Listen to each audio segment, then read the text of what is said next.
Hello दोस्तों, नमस्कार। स्वागत है आप सभी का अपने चैनल साहित्य ज्ञान धारा में। आशा करती हूँ आप सभी लोग स्वस्थ होंगे, मस्त होंगे और मन लगाकर अपनी पढ़ाई में लगे होंगे। तो आज हम लोग देखेंगे कवियों से बनने वाले प्रश्नों की श्रृंखला में स्वयंभू के बारे में।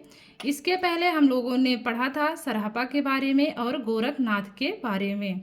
तो आज देखेंगे परीक्षा की दृष्टिकोण से जो भी प्रश्न पूछे जाने योग्य हैं स्वयंभू के विषय में, उन सारे प्रश्नों को, उन सारे तथ्यों को लेकर मैं आज आई हूँ। आशा करती हूँ कि आज की क्लास आप लोगों को पसंद आएगी। तो ये जो है मैंने शुक्ल जी की पुस्तक से और डॉक्टर नगेंद्र की पुस्तक से, कवियों की श्रृंखला की पुस्तक से और घटना चक्र की पुस्तक से जितने भी तथ्य मुझे मिले सबका एक जगह मैंने सबको एकत्रित करके आपके सामने रखा है। तो शुरू करते हैं। अपभ्रंश का वाल्मीकि किसे कहा जाता है? तो स्वयंभू को कहा जाता है।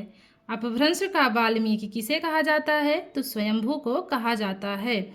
बात करें स्वयंभू के रचना काल की तो 783 ईस्वी इनका रचना काल माना जाता है। स्वयंभू का रचना काल माना जाता है 783 ईस्वी। स्वयंभू की कितनी रचनाएं उपलब्ध हैं? तो 3 रचनाएं उपलब्ध हैं इनकी। स्वयंभू की किस रचना में राम कथा का वर्णन है? स्वयंभू की किस रचना में राम कथा का वर्णन है? तो वो है पौम चर्यु। स्वयंभू की किस रचना में भक्ति की तन्मयता, काव्य की सरसता एवं प्राकृतिक सौंदर्य का सूक्ष्म वर्णन है? तो वो है पौम चर्यु। आगे है स्वयंभू की किस रचना में कृष्ण लीला का वर्णन है? तो वो है ऋठनेम चर्यु। तो इन्होंने दोनों के बारे में रचनाएं की, राम के बारे में भी, कृष्ण के बारे में भी। तो इसमें ध्यान योग्य बात है कि जब पूछी जाए स्वयंभू की किस रचना में राम कथा का वर्णन हुआ है तो वहाँ पर पौम चर्यु होगी, और जब बात आए स्वयंभू की किस रचना में कृष्ण लीला का वर्णन है तो वो होगी ऋठनेम चर्यु। स्वयंभू के किस ग्रंथ को उनके पुत्र त्रिभुवन ने पूरा किया था? तो पौम चर्यु को पूरा किया था। त्रिभुवन कौन थे? तो स्वयंभू के पुत्र थे। और स्वयंभू की रचना पौम चर्यु को किसने पूरा किया? तो त्रिभुवन ने पूरा किया था। किस आलोचक ने स्वयंभू की अप्रकाशित रचनाओं का संग्रह कर हिंदी काव्यधारा नाम से प्रकाशित कराया था? तो वो थे राहुल सांकृत्यायन। किस आलोचक ने स्वयंभू की अप्रकाशित रचनाओं का संग्रह कर हिंदी काव्यधारा नाम से प्रकाशित कराया था? तो वो हैं राहुल सांकृत्यायन। स्वयंभू के पौम चर्यु में कितने कांड में राम कथा की गई है? तो वो है 5 कांड। स्वयंभू के पौम चर्यु में कितने कांड में राम कथा की गई है? तो 5 कांड में राम कथा की गई है। स्वयंभू की रचना पौम चर्यु में काव्य शैली है तो 7 चौपाई के बाद एक दोहा। क्रम क्या है? 7 चौपाई के बाद एक दोहा रखा गया। स्वयंभू की रचना पौम चर्यु में काव्य शैली है 7 चौपाई के बाद एक दोहा। हिंदी की प्रथम रचना श्रावकाचार्य के रचयिता कौन माने जाते हैं? तो वो हैं देवसेन। देवसेन कृत श्रावकाचार्य का वर्ण विषय क्या है? तो श्रावक धर्म का वर्णन है। देवसेन कृत श्रावकाचार्य का वर्ण विषय क्या है? तो श्रावक धर्म का वर्णन है। आगे बात करते हैं। रास परंपरा का प्रथम ग्रंथ भरतेश्वर बाहुबली रास के रचनाकार कौन है? तो शालिभद्र सूरि हैं। कहते हैं ना कि वह बहुत बुद्धिशाली है। कैसा है? बुद्धिशाली है। तो रास परंपरा का प्रथम ग्रंथ भरतेश्वर बाहुबली रास के रचनाकार कौन है? तो शालिभद्र सूरि हैं। आगे है भविष्यत कहा के रचयिता हैं तो धनपाल हैं। तो सभी लोगों को भविष्य में किसकी चिंता होती है? धन की चिंता होती है। ऐसे कनेक्ट कर सकते हैं कि भविष्य में लोगों को किसकी चिंता होती है? तो धन की चिंता होती है। तो भविष्यत कहा रचना के रचयिता कौन होंगे? धनपाल होंगे। भविष्यत कहा के रचयिता कौन होंगे? तो धनपाल होंगे। देवसेन कृत श्रावकाचार्य में कुल कितने दोहे हैं? तो 250 दोहे हैं। देवसेन कृत श्रावकाचार्य में कुल कितने दोहे हैं? तो 250 दोहे हैं। किस जैन संत को अपभ्रंश का पाणिनि कहा जाता है? तो हेमचंद को कहा जाता है। किस जैन संत को अपभ्रंश का पाणिनि कहा जाता है? तो हेमचंद को कहा जाता है।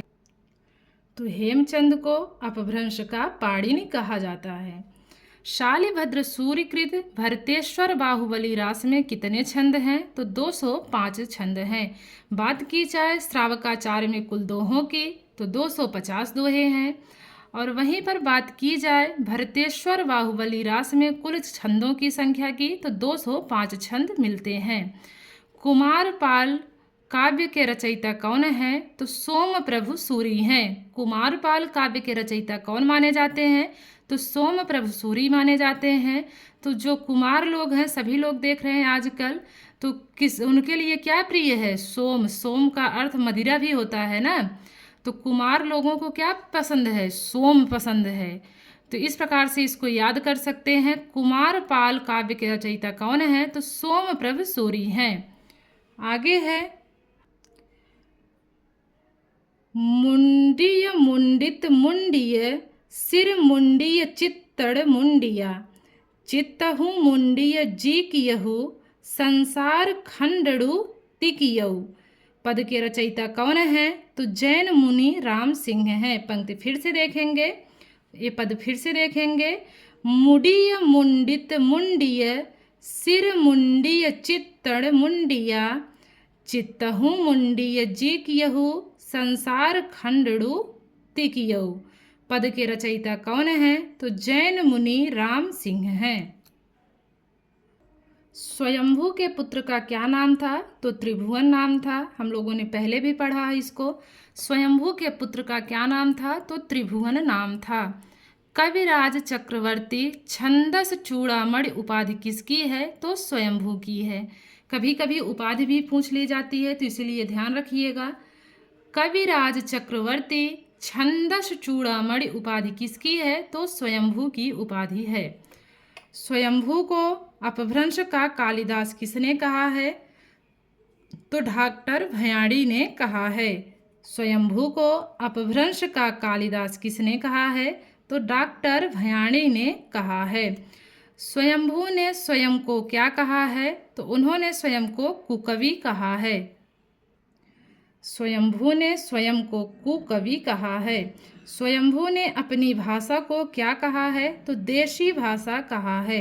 स्वयंभू ने अपनी भाषा को क्या कहा है? तो देशी भाषा कहा है। स्वयंभू को हिंदी का प्रथम कवि किसने माना है? तो डॉक्टर रामकुमार वर्मा ने माना है। स्वयंभू को हिंदी का प्रथम कवि किसने माना है? तो डॉक्टर रामकुमार वर्मा ने माना है। जैन परंपरा का प्रथम कवि किसे माना जाता है? तो माना जाता है स्वयंभू को। जैन परंपरा का प्रथम कवि किसे माना जाता है? तो स्वयंभू को माना जाता है। स्वयंभू के कितने ग्रंथ बताए जाते हैं? तो कुल 3 ग्रंथ बताए जाते हैं। कौन कौन से? पौमचर्यु, ऋठनेमिचर्यु तथा स्वयंभू छंद। पौमचर्यु, ऋठनेमिचर्यु तथा स्वयंभू छंद किसकी रचनाएं हैं? तो स्वयंभू की रचना है। अब देखते हैं अन्य महत्वपूर्ण तथ्य के बारे में।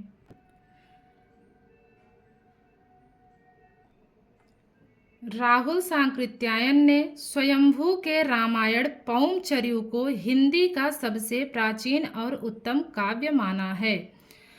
प्रश्न ऐसे बन सकता है, स्वयंभू के रामायण पौमचर्यु को हिंदी का सबसे प्राचीन और उत्तम काव्य किसने माना है? तो राहुल सांकृत्यायन ने माना है।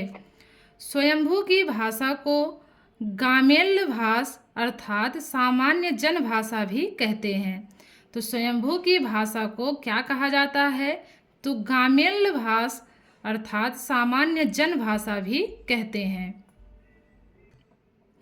जिस प्रकार चौपाई लिखने में तुलसीदास प्रसिद्ध रहे, उसी प्रकार स्वयंभू ने चौमुख या चतुर्मुख को पद्धड़िया का राजा बताया।